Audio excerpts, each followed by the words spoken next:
Hello, this is part 3 of the critical analytical response to text essay. We're going to talk about the last paragraph of our essay. So this is the 4th paragraph, or if you did 3 body paragraphs, perhaps this is your 5th paragraph, okay? So conclusion is going to just tie everything together. It's going to unify your essay's content, and it's going to create an effective sense of closure and really make sure that the reader got the point that you were trying to make in this essay. It's really important that we don't introduce any new ideas or new details, because if you do that, you're basically going to weaken your argument and damage any sense of closure. So there's 3 things that you need to do in your conclusion. The first thing is you need to reword your thesis. Then you're going to remind the reader of your main points in each of your body paragraphs, and then you're going to end with a closer.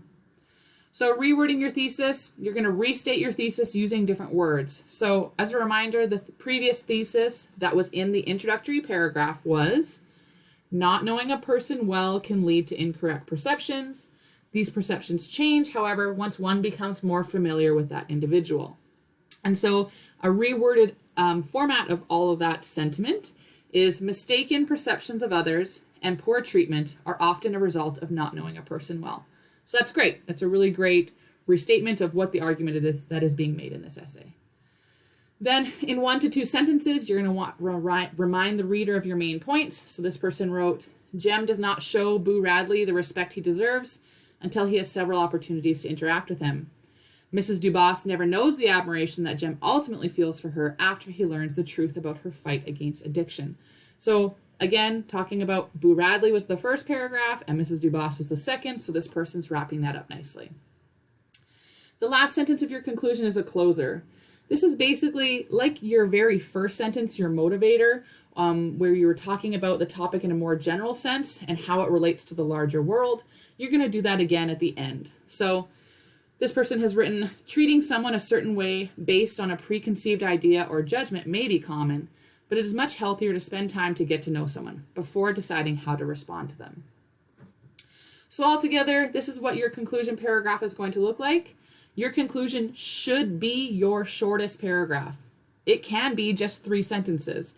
This one happens to be 4, but it should not be your longest paragraph. If it is, that means you maybe didn't do what you needed to do in your body paragraphs.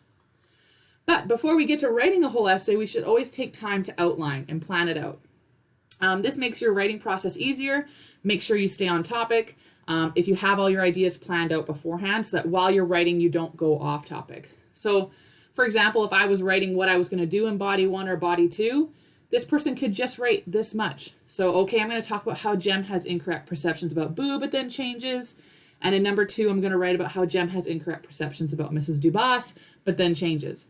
You do not need to be writing your full sentences when you're planning. You just need to get some ideas down about how are you going to stay on track and what are some of the things you're going to be talking about.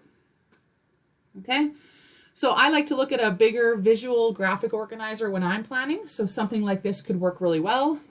So the introductory paragraph, this is just going to remind me what I need in the introductory paragraph. Start thinking about some of the things I might want to say. Maybe I will get my thesis written or at least a version of it, and I can always fix it and edit it and make it polish it off better later on.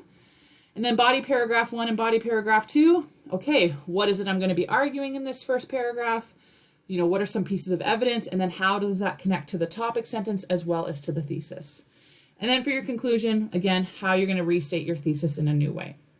So this is how to write a conclusion paragraph, as well as some ideas about starting to think about how to plan beforehand. Often when individuals sit down and just write an essay, they tend to stray from the topic. So it's really encouraged that you outline or plan your essay beforehand. If you have any questions about this, reach out to your instructor.